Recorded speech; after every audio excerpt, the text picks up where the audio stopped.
Tudo da Canção Nova em um só lugar. Canção Nova Play. O homem nascido de mulher nesta vida passa por muitos desafios e dificuldades. Nos lembra Jó no seu livro. Muitos são aqueles que desanimam, desistem ou até mesmo desconfiam da ação e da presença de Deus, principalmente quando parece que tudo está perdido e tudo nos está sendo tirado. É justamente nessa hora que o Senhor está nos carregando nos braços. A Ana Paula viveu vários momentos que ela poderia ter dito: onde está Deus? Através das perdas, das mortes, das síndromes e de tantas outras coisas.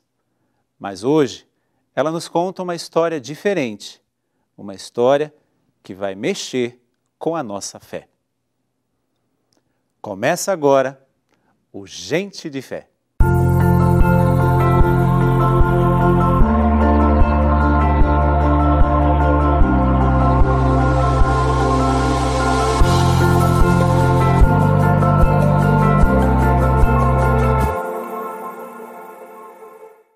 Seja muito bem-vindo, seja muito bem-vinda. Que bom que você se encontra comigo agora nessa nossa sala de estar, que é o programa Gente de Fé, onde nós nos sentamos muito acomodados para perceber os sinais de Deus na vida de tantos e tantas que passam por esta sala de estar.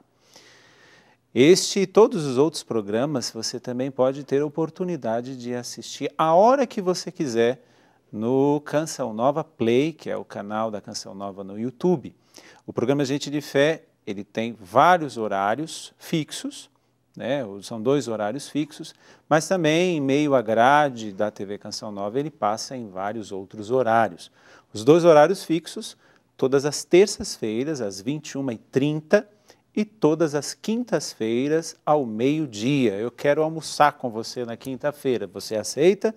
Então, se você aceita, vamos almoçar juntos na quinta-feira, nós aqui na sala, enquanto você está almoçando, assistindo o programa Gente de Fé.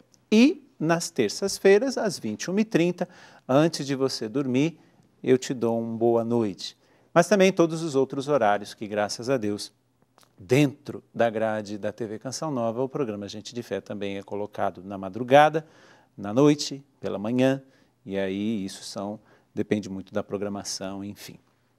Mas hoje eu tenho a alegria de convidar a fazer parte da nossa conversa a Ana Paula Lopes. Bem-vinda, Ana. Obrigada, padre. Ana Paula, como é que eu posso te chamar? Pode chamar de Paula Lopes, Paulinha, né? Pelo tamanho. Qual o seu tamanho, Paulinha? 1,56 m. Não é tão Paulinha, não. Tem gente menor do que você. Mas bem-vinda. Obrigada, padre. Satisfação estar aqui, né? Participando desse programa maravilhoso que onde a gente pode relatar tantas experiências de fé, e isso muitas vezes para as pessoas é tão difícil falar do momento de cruz, mas falar dessas experiências que a gente vive nesse caminho é maravilhoso, padre. Então, estou muito feliz de estar aqui, né, podendo partilhar isso com todo o público aí que acompanha esse programa. Que bom. E é justamente isso, porque programas sensacionalistas nós já temos demais por aí afora, né? De declararmos o Deus que faz milagres, e nós sabemos que Ele faz. Se Ele quiser, Ele faz a hora que Ele quiser, da maneira que Ele quiser. Verdade. Mas o programa Gente de Fé, ele quer transmitir justamente isso. Apesar das cruzes, Deus está ao nosso lado. Com certeza. Apesar das perdas, das dores, dos sofrimentos, Ele está ao nosso lado. Ele caminha conosco. Né? É a melhor sensação, e eu acho que é um passo de maturidade na fé. Verdade. Apesar de tudo, eu sei que eu estou acompanhado. É verdade. Verdade. Mas dentro de tudo isso, um pouquinho da Ana Paula, da Paulinha. Quem é você? De onde você vem? O que você faz? Bom, E o que você nos traz, principalmente? bom, eu sou natural, né, daqui da cidade de São Paulo mesmo, nasci em Santo Amaro e tenho 36 anos, sou casada com Moisés Lopes, já tem 7 anos que somos casados, tenho uma filhinha de 6 anos, a Maria Clara, e me mudei, na verdade, hoje estou morando em São Bernardo do Campo, né, cidade do ABC Paulista. Mudei para lá logo, mais ou menos, em 1993. Tinha por volta de 11 anos. E aí vim morar aqui, aí tive a experiência de conhecer, fui morar em São Bernardo, quer dizer, e tive a experiência de conhecer bem a cidade, de ter uma experiência com Jesus lá em São Bernardo do Campo. Então, assim, foi um tempo assim difícil, muito doloroso, mas foi um tempo maravilhoso, né? Onde eu pude viver muitas experiências, conhecer pessoas novas. Foi um tempo bom, assim, que tenho boas lembranças, né? E hoje, padre, sou missionária também, né? Na música cristã, e para mim é uma alegria imensa, porque foi pela música que eu fui atraída para Jesus. A música, ela... Para mim ela é sagrada porque ela teve, assim, a música entrou na minha vida como entrou com aquela flechada, né, e se expandiu dentro de mim, me reacendeu tantas coisas que eu nem conhecia, nem sabia, e fui tendo muitas experiências através da música, e dou muito valor para ela porque ela realmente mudou muitas coisas na minha vida. Graças a Deus. Dando um passo atrás, você disse que o tempo que você viveu ali em São Bernardo, você não foi um tempo bom, porém um tempo difícil. Muito difícil. O que aconteceu nesse tempo? Muito difícil. Porque nós morávamos em São Paulo e depois minha mãe já estava um pouco doente, um tanto doente, né? Sua família de casa, você, quantos irmãos? Somos em 5 irmãos, né? Na instância era eu, minha mãe, meu pai, mais 4 irmãos, né? E naquela instância minha mãe, ela havia ficado já doente, né, doença de Chagas. Então, o tempo todo ela era hospital, casa, hospital, né? E daí foi muito difícil, porque nós, imagina, todos pequenos, né? O caçula tinha 1 aninho, aí tinha outra mais novinha que tinha 3 anos, aí o André que tinha 9 anos, e depois a minha irmã mais velha, que também muito jovenzinha, 15 anos. Então, imagina, padre. De 15 a 1 ano, eram todos Sim, todos jovens, e a minha mãe doente, vivendo ali, naquela circunstância de estar no hospital, casa, hospital. E aí mudamos para São Bernardo do Campo, porque lá havia minha tia havia dito que era importante para lá, porque havia um local para nós comprarmos na instância, né?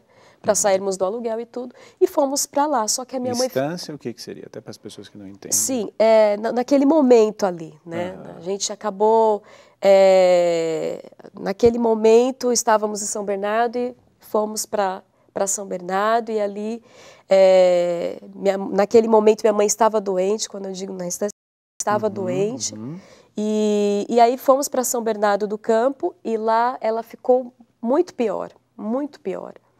Né, o problema só foi piorando, piorando, piorando. E eu me recordo de ver muito mais a minha mãe dentro do hospital do que dentro de casa.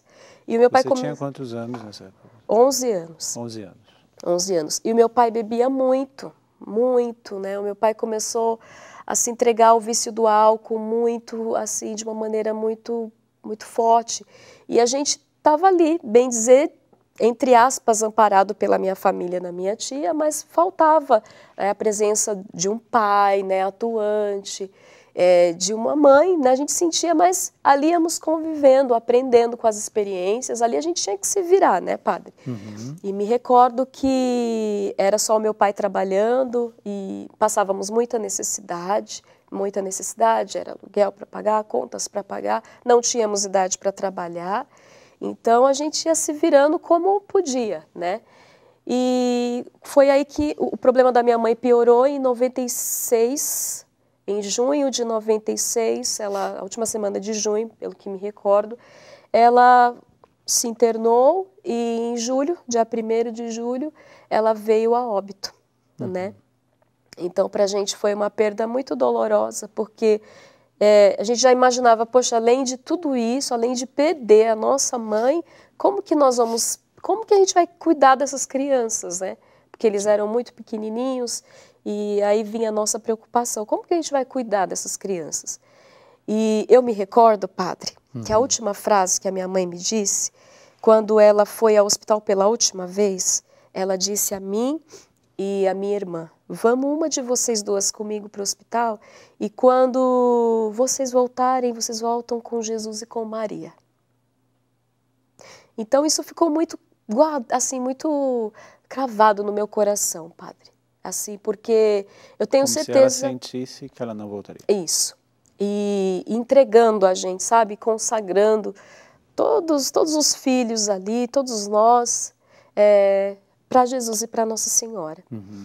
E foi muito difícil, uma perda muito dolorosa. E aí meu pai que ele se entregou no vício, acabou perdendo o emprego. E aí nós não tínhamos outra opção a não ser ter que trabalhar. Eu e a minha irmã mais velha. Fomos trabalhar, fomos em busca, né, do sustento da família. Ou seja, o vício do teu pai, ele não foi decorrente da sua mãe. Isso ele já trazia antes. Na verdade, ele já trazia, devido a muitas coisas que ele já havia passado na vida, então já tinha, né, já trazia do passado muitas coisas e o vício já vinha acompanhando. E essas coisas todas que aconteceram, digamos assim, porque você disse que foram 5 anos da sua mãe nessa luta. Foram aproximadamente, vamos dizer assim, uns 4 anos. 4 anos. Então, nessa luta, porque nessas idas e vindas, hospital, isso, aquilo outro, praticamente a sua passagem de infância para pré-adolescência e adolescência foi toda marcada por isso. Sim, totalmente. Né? E aí, decorrente disso, a situação do seu pai só piorava. Só piorava. Assim, até porque a pessoa que tem a tendência, ou até mesmo o vício, ela vai encontrar uma fuga nisso. Isso, um refúgio. Um refúgio. Um refúgio. Ele se refugiava muito nisso. E era uma pessoa maravilhosa. Ele só, assim, era o refúgio dele, padre. Sabe? Era o refúgio dele. Eu digo isso, meu pai foi uma pessoa maravilhosa, porque muitas pessoas chegaram para falar, olha, já que são todos pequenos, por que, né, dá um, dá o outro, né? E ele falou, não, todos vão ficar aqui, ó, debaixo, né, da minha asa, eu vou cuidar de todos. E chorava muito, era uma pessoa que, ao mesmo tempo que tinha aquela, sabe, nordestino, aquela dureza, ao mesmo tempo era uma pessoa muito sensível, muito sensível. E aquilo foi difícil para ele, eu entendo, mas ele buscou refúgio onde? Na bebida. Né? Era ali que ele se refugiava. E aí eu me lembro que os meus irmãos, quando a minha mãe veio a falecer, eu tinha um tio que morava, no momento, morava lá no Rio de Janeiro e ele quis nos ajudar. E ele veio para cá com essa intenção. E ele quis levar todos nós para o Rio de Janeiro. Só que eu sentia no meu coração que eu não deveria ir porque o meu pai não iria. Então eu disse, eu vou ficar aqui com o meu pai. Ele disse, não vamos. Eu falei, não, eu vou ficar aqui. E fiquei. E eu me lembro que fiquei sozinha na casa com meu pai. Os outros 4 irmãos foram? Foram todos os 4. E eu fiquei. E eu me lembro que ele continuou bebendo muito, muito, muito.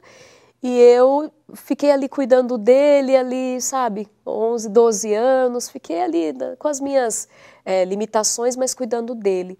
E foi bom, porque assim, eu acredito, padre, que se eu não tivesse ali, acho que ali ele teria cometido alguma coisa, ele teria feito alguma coisa, não sei, tentado contra a própria vida, porque ele também estava passando pelo processo de depressão.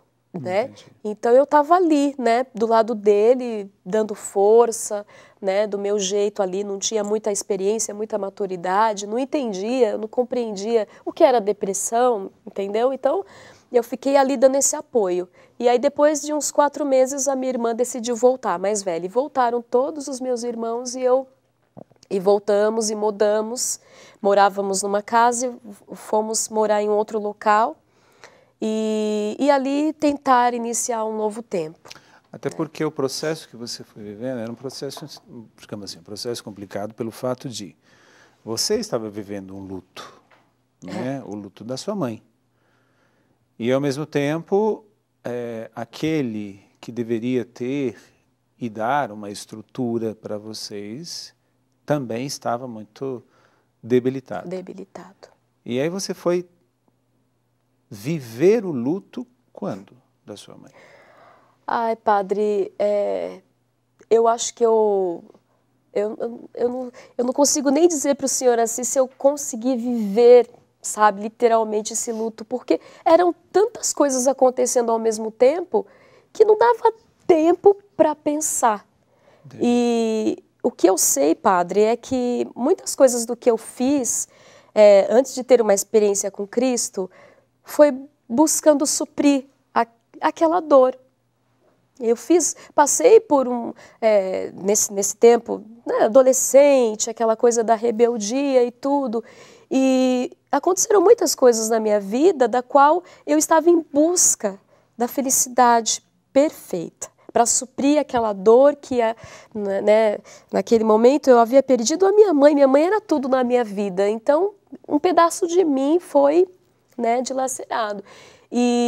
Mas como, assim, o que é interessante, padre, na minha casa, o meu pai, ele, apesar de tudo isso, meu pai, ele tinha um humor, sabe? Ele tinha um senso de humor muito grande, então eu sempre estava ali contando uma piadinha ou outra, quando estava bom, e os meus irmãos também, todos são assim. Todos são assim. Então, a gente ali levava na base da brincadeira muitas coisas. Então, até das dificuldades, a gente tirava um sarrinho ali a gente sorria, se divertia, padre. Então, de alguma forma, ali a gente acabava superando a dor da perda dela, né? Mas sei que durante esse período também eu busquei outros caminhos, aquela coisa né, de ser jovem, de se rebelar, de querer beber, de querer buscar relações erradas, e isso aconteceu, infelizmente. E me lembro disso, mas o meu intuito era buscar, era experimentar a felicidade, porque até ali era só dor, era só batalha. Então eu não conhecia essa felicidade. Né? Então, assim, foi um tempo também onde eu acabei me rebelando muito. E até, padre, que o que eu me recordo foi que em 2001, depois de uma experiência de um relacionamento muito conturbado, muito errado, sabe, padre? Depois de uma experiência muito negativa, eu, em casa, né? Voltando um pouco na questão do espiritismo, né? Porque eu queria ouvir a voz da minha mãe, e tem muito disso, né? Sim. O espiritismo, às vezes... Sua mãe tinha falecido em 96. Em 2001 é que você ia atrás disso? Não, na verdade foi nesse período aí, de 96 para 2001, eu acabei indo depois até por uma pessoa mesmo próxima da gente, visitando uma reunião, e eu queria lá ouvir, eu não queria nada, eu só queria ouvir a voz da minha mãe. E lá, não conseguia ouvir a voz da minha mãe. Sua mãe estava ocupada na hora? Estava. Ela não se manifestou ali naquele momento? Devia estar bem ocupada. Ela estava bem ocupada. Intercedendo por nós.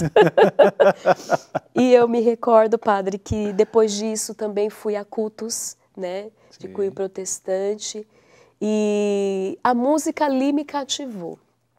Mas eu sentia que faltava algo. Eu sentia, padre.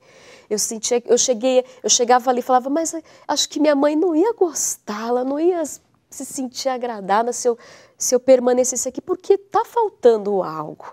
Faltava algo, porque eu já havia feito, né, a primeira comunhão, minha mãe incentivava muito a gente. Então eu falava, está faltando algo aqui, o que é esse algo?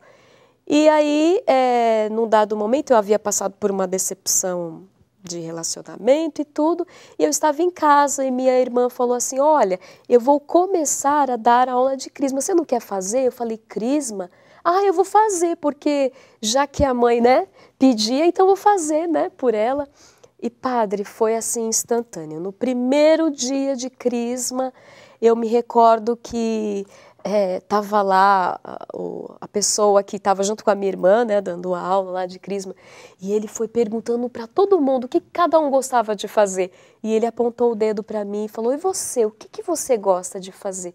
Eu falei: eu amo cantar, eu vou pro karaokê, eu fico lá com a cervejinha e eu canto, que é uma maravilha.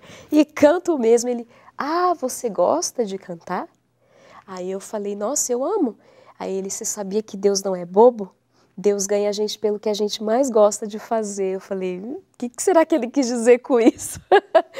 E aí, naquele mesmo dia, um amigo, né, uma pessoa que estava lá junto fazendo a aula conosco de Crisma, falou assim: olha, hoje à tarde nós vamos nos reunir aqui na capela e a gente queria fazer o convite que você viesse participar conosco.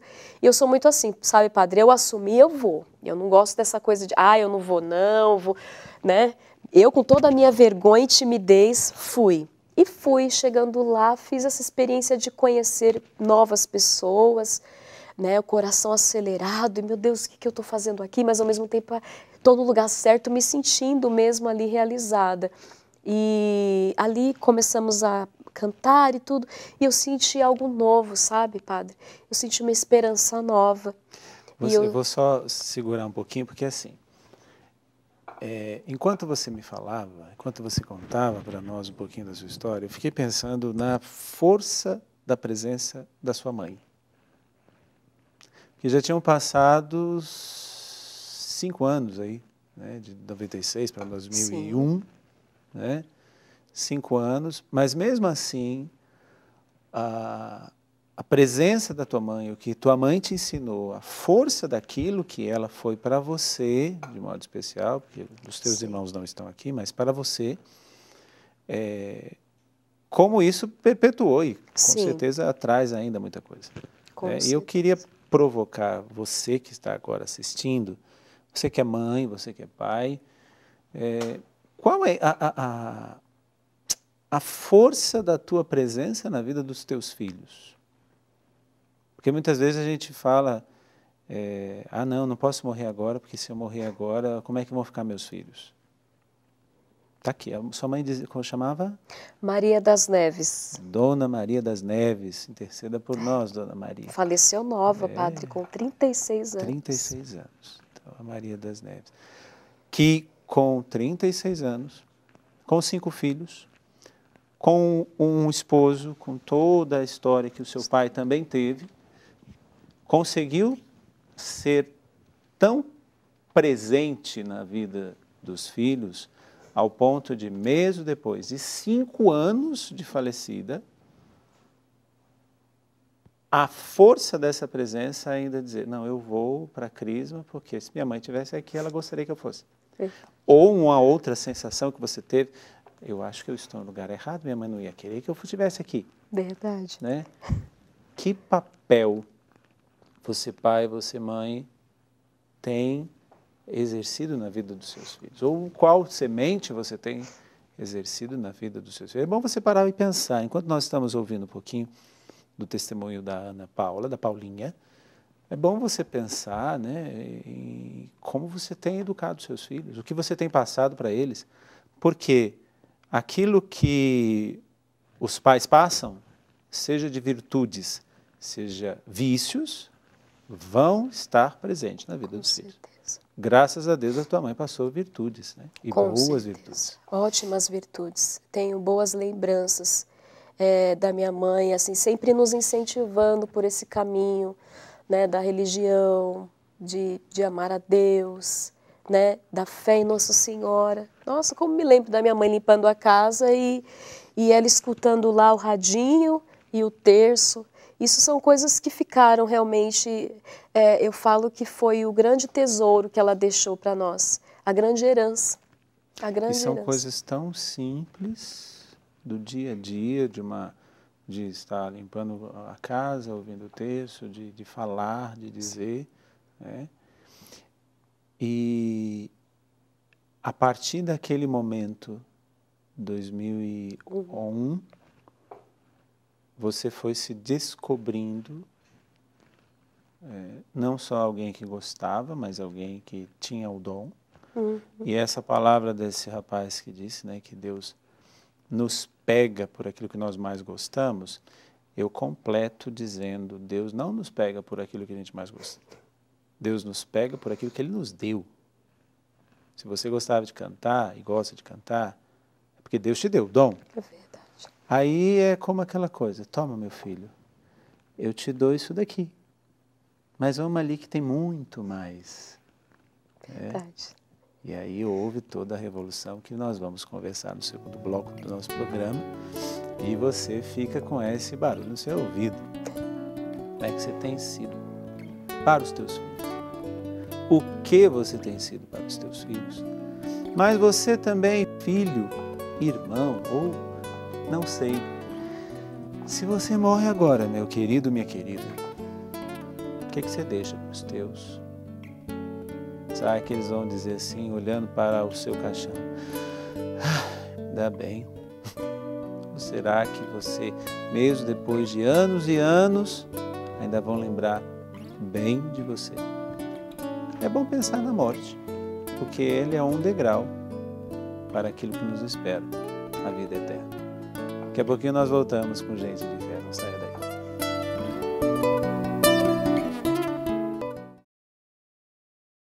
Qual tem sido a sua presença na vida das pessoas?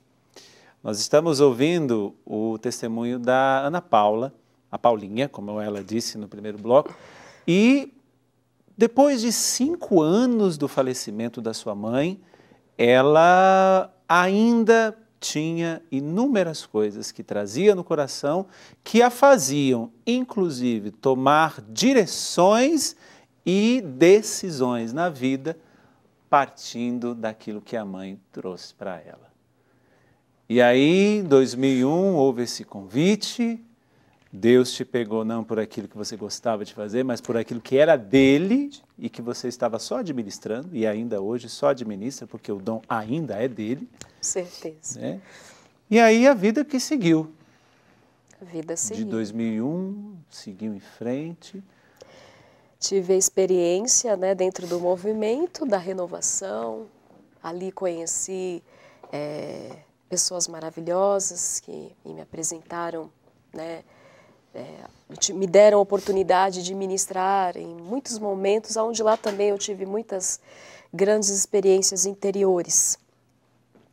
Padre, o que eu me lembro, quero até ressaltar isso, a respeito da cura interior, porque logo no início de 2001, quando eu tive essa experiência, né, dentro ali da Crisma, com a renovação, com o movimento, eu me recordo, Padre, que eu participei de um momento, né, de cura, e eu senti ali que Deus queria visitar alguma área da minha vida, porque eu sempre fui muito emotiva e com todas essas perdas ainda mais, só foram assim se fortalecendo esse lado mais frágil, né? Essa coisa do complexo de inferioridade, sabe, Padre?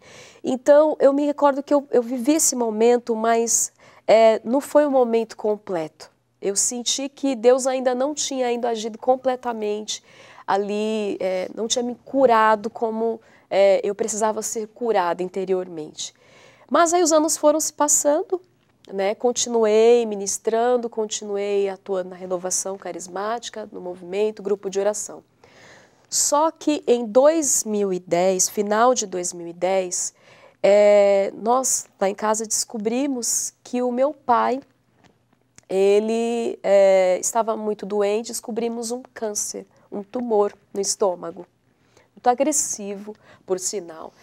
E ali eu tive que, né, me render a cuidar dele, tive que deixar realmente a missão para estar mais perto dele, para cuidar dele, né? Então seguimos, né, cuidando dele, levando para o hospital, tentando, né, possibilidades para que ali a gente pudesse tentar algo, ou que fosse pela cura, ou que fosse um tratamento que desse a ele a dignidade na vida.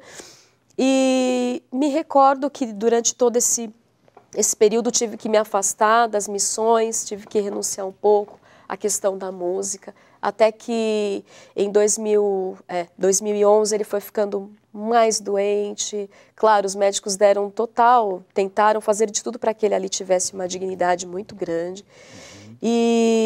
Mas também foi um período de muito aprendizado com meu pai, porque veja, o meu pai ele não frequentava a igreja, mas o meu pai conhecia mais dos livros de São Paulo do que eu.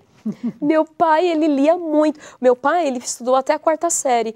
E ele pegava o dicionário, padre, e ele ia lá para entender a Bíblia, ali as cartas de São Paulo, ele ia lá e ia interpretando do jeito dele, mas não ia à igreja, não frequentava, né, as missas, mas ele tinha muita fé. E, acima de tudo, falava muito, mas muito da salvação eterna.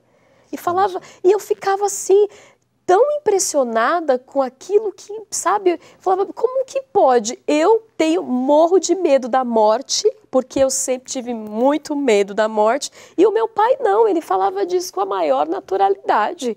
E aquilo, sabe, me fortificava, aquilo me deixava orgulhosa, porque muito apesar de todo esse caminho que ele, né, de toda essa situação que ele viveu com essa relação com o alcoolismo, mas depois disso ele foi, né, buscando a palavra de Deus, né, e a palavra entrando dentro do ser dele, e ele dizia para mim, olha, não se preocupe, porque nós vamos para o céu, e lá tua mãe vai estar lá, e lá nós vamos ser irmãos. Eu falava, para, pai.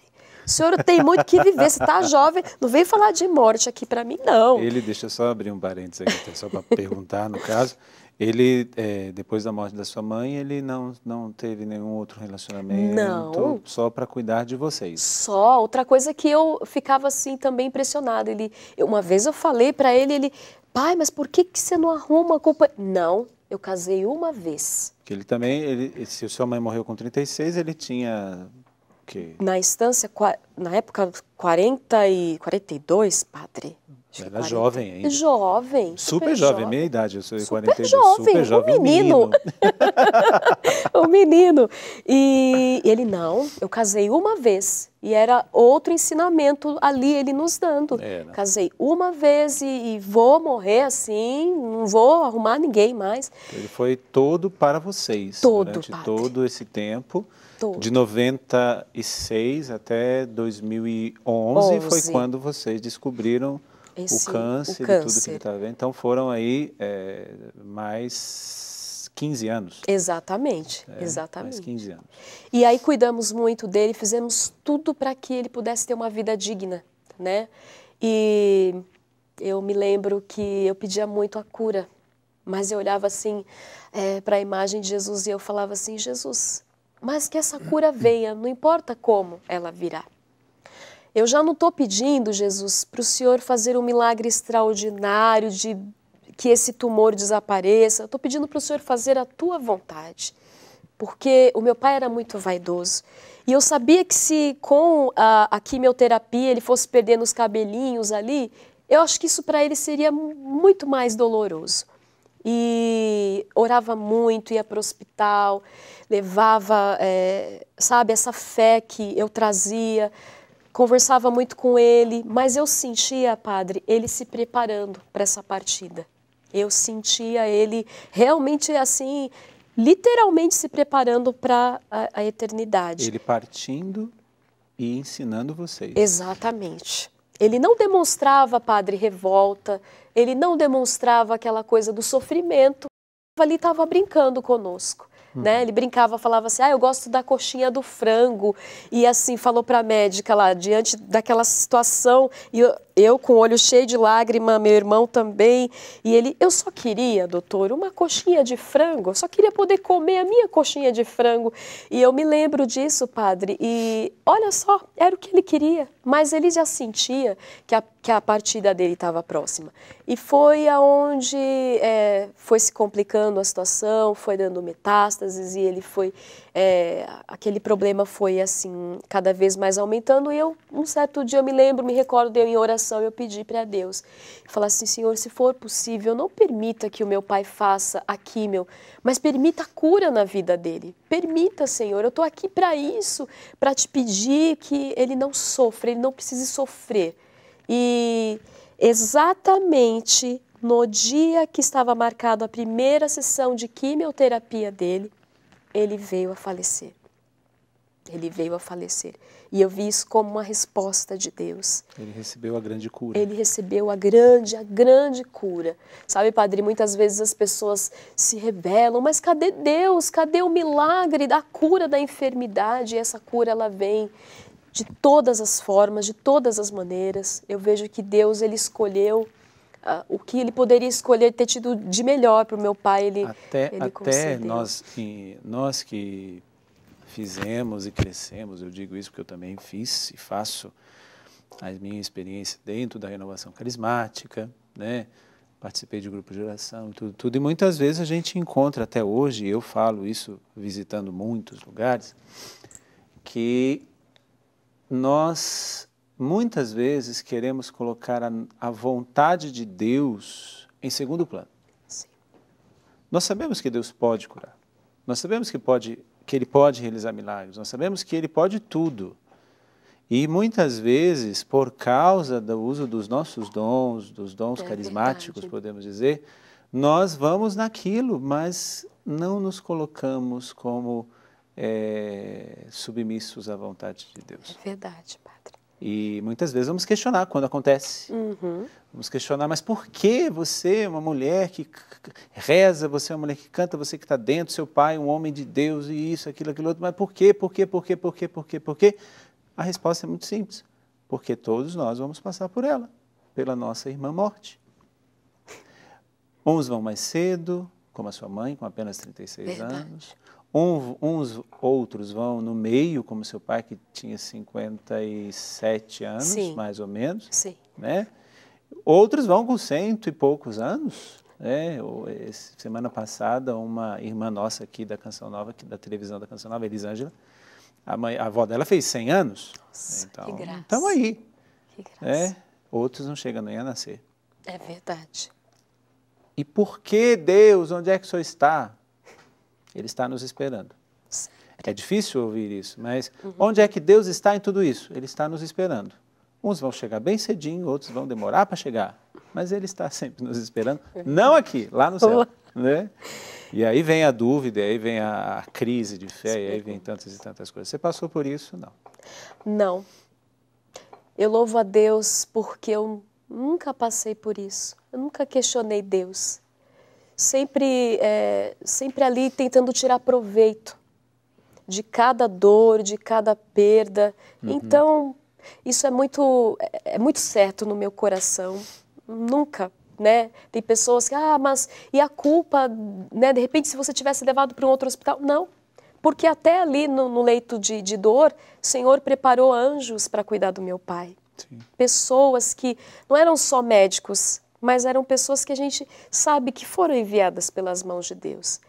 Então, Padre, ele veio, né, ao falecimento em 2011, e isso, assim, foi uma perda muito dolorosa para mim, porque eu era muito apegada com meu pai. Eu lutava desde o vício dele, eu sempre estava ali do ladinho dele, em todas as circunstâncias. Então, para mim foi difícil.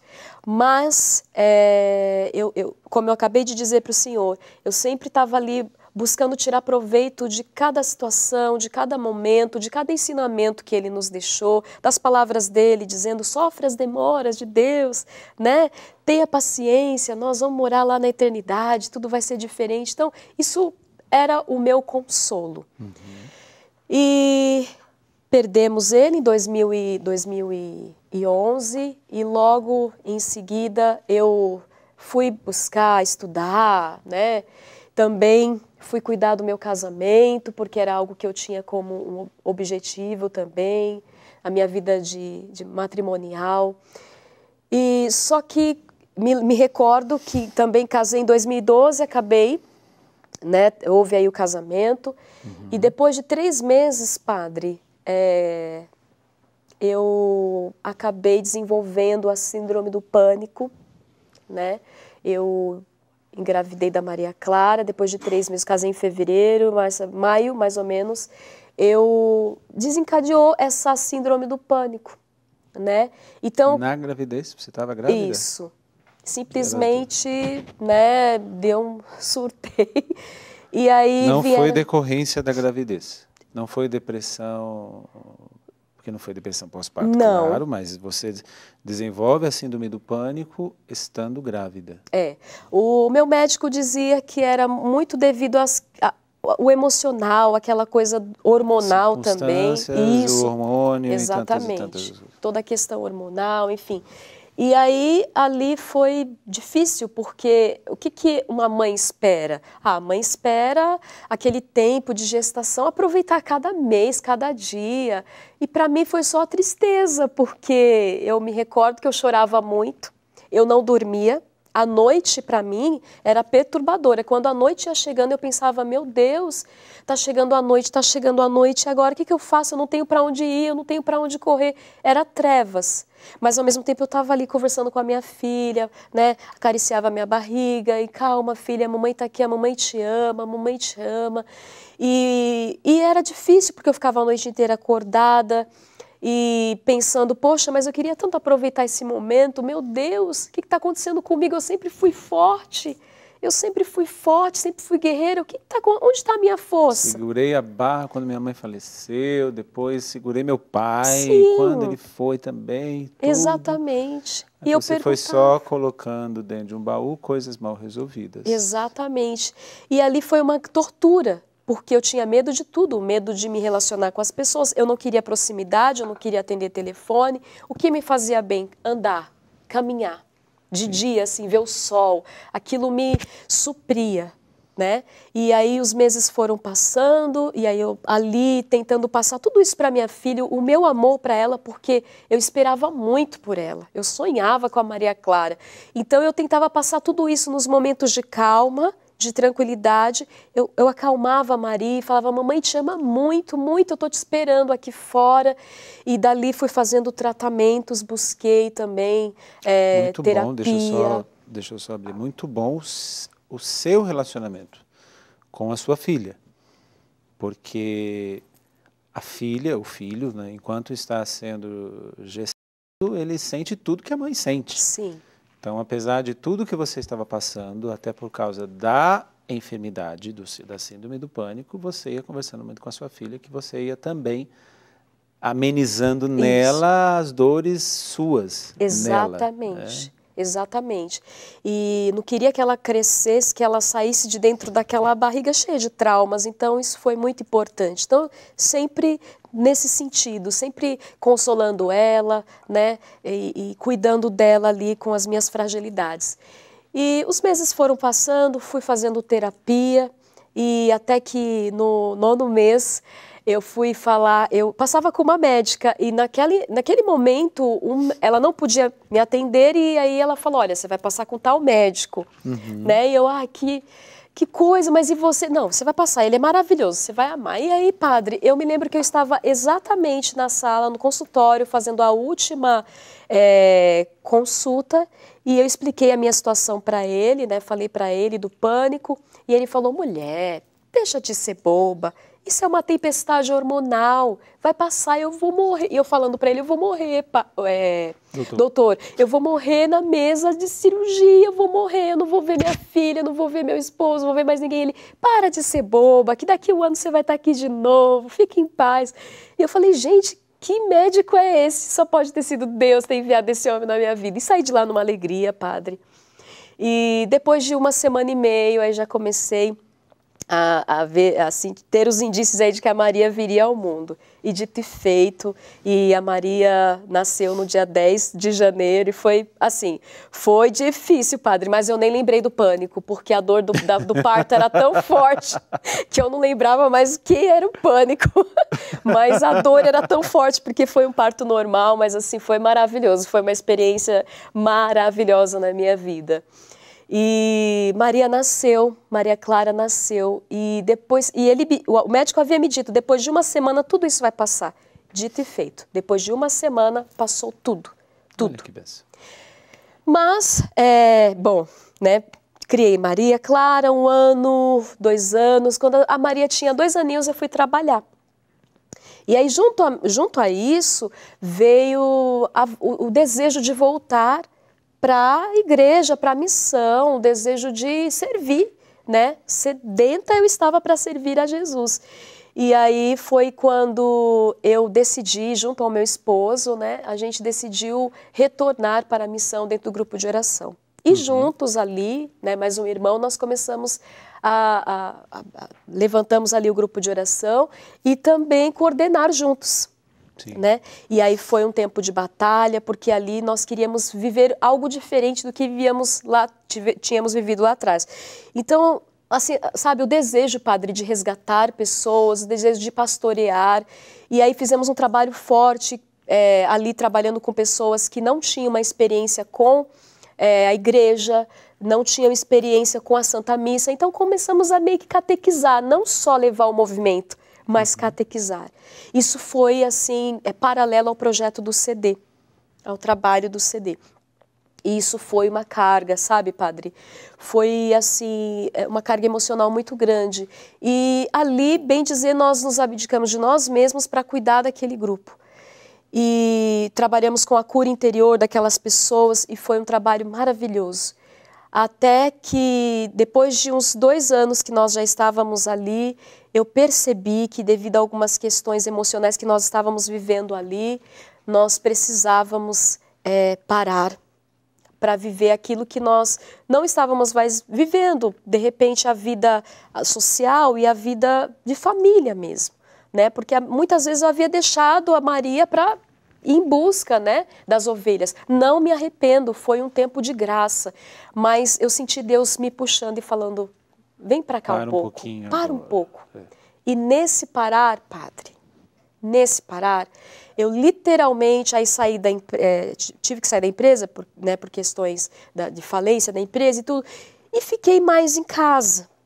E nessa de estar mais em casa, comecei a rezar, estava ali todos os dias em oração. Veja, padre, rezando o Santo Rosário todos os dias,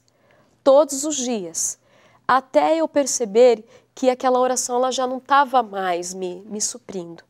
Então, padre, eu comecei a perceber, num dado momento, quando que eu percebi que ali tinha algo de anormal, eu decidi sair de casa porque precisava resolver alguma coisa no centro da cidade, e no centro da cidade, de repente, eu vi aquele mundo de gente e eu me deparei com o pânico de novo. A sensação do pânico voltou novamente. Voltou, mas voltou com mais força.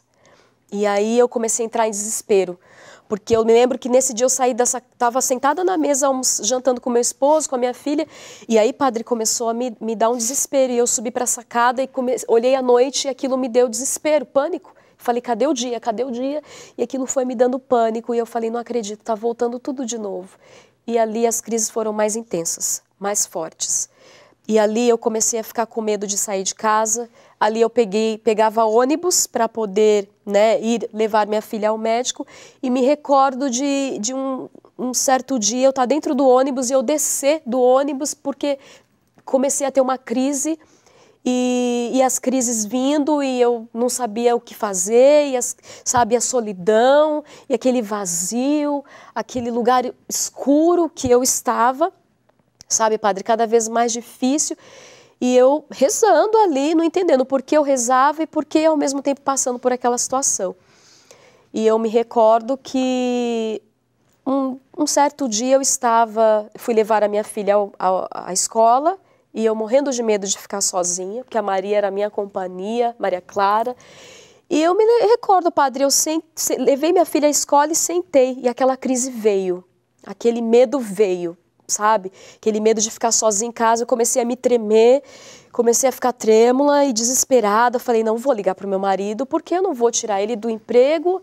Não, eu vou tentar me equilibrar aqui, tentar, né, me acentuar. E foi quando eu peguei o terço e falei assim, eu vou rezar o rosário. E hoje, Nossa Senhora, eu tenho certeza que a senhora vai me mostrar um caminho, eu tenho certeza que a senhora vai me levar até a solução. E eu rezando o terço, padre, dali foi pro segundo, o terceiro e o quarto. De repente eu estava rezando o rosário novamente e o meu telefone tocou. E no que o meu telefone tocou, era uma pessoa me pedindo para buscar o meu óculos e eu falei, meu Deus, eu preciso sair de casa. Era tudo que eu queria, ouvir que eu tenho que sair de casa, eu preciso sair de casa. E no meio do caminho havia a capela onde eu, né, participava. Jesus disse, entre, eu quero falar com você. E eu falei, ai meu Deus. Eu quero ter uma reunião a sós com você agora. Só. E eu entrei, padre, o medo era tão forte, era tão assim avassalador, que eu tinha medo de fechar os olhos e morrer ali. E morrer, de tanto medo que eu tinha da morte. Então eu olhando assim com os olhos estatelados para o sacrário, eu não vou fechar o olho, e Jesus, desliga-te, se desliga. E eu não consigo, Jesus, não consigo. E aí eu tentei fazer aquilo e deu certo. E aí Jesus disse, eu quero entrar na tua vida, eu quero te curar, eu quero te libertar, né? Você falando isso, até porque nós vamos já para o encerramento do programa, enquanto você me contava isso, até porque isso é uma luta constante, né? Apesar de todas as graças e bênçãos, é uma luta constante, como você disse. E o programa ele quer justamente trazer isso. Não só os milagres, as curas, as libertações. Mas uma coisa que eu lembro que São Paulo viveu. Roguei 3 vezes ao Senhor que me tirasse o espinho da carne. O anjo de Satanás que me esbofeteia, para que a pregação não me ensoberbece. O que o Senhor me diz? A ti basta a minha graça. Diante de tudo que você viveu e que teria muito mais coisas ainda para dizer, mas infelizmente a gente não tem mais tempo. Eu fiquei até quietinho aqui, porque eu falei, gente, deixa ela falar, porque tem muita coisa para viver, né? Muita coisa para dizer ainda, mas eu deixo essa situação em aberto porque ainda é uma luta, não é o espinho na carne que você tem que contar a cada dia, a cada instante, a cada momento com a graça de Deus. Quais são os seus espinhos na carne? Que Deus não vai tirar. Mas Deus não é Deus? Ele é Deus e eu não duvido disso, né? Até eu lembrei que quantas vezes a gente pede e duvida de Deus e às vezes Deus, com certeza Deus tem um senso de humor maravilhoso, Ele deve rir da gente tanto. Porque o que Ele falou para São Paulo, Ele fala para Ana Paula, a ti, minha filha, basta a minha graça. O espinho na carne não vai ser tirado, mas a ti basta a minha graça. Termino desse jeito o nosso programa de hoje. E você vai poder acompanhar de volta e pegar todos os detalhes do testemunho da Ana Paula e ficar em aberto mesmo. Estou fazendo questão de deixar em aberto, viu? Até porque a ti, Ana, basta a graça de Deus. A ti basta a graça de Deus. Deus te abençoe e até o nosso próximo programa, porque para nós basta a graça de Deus. Paulinha, muito obrigado. Meu Deus, que difícil. Tudo da Canção Nova em um só lugar. Canção Nova Play.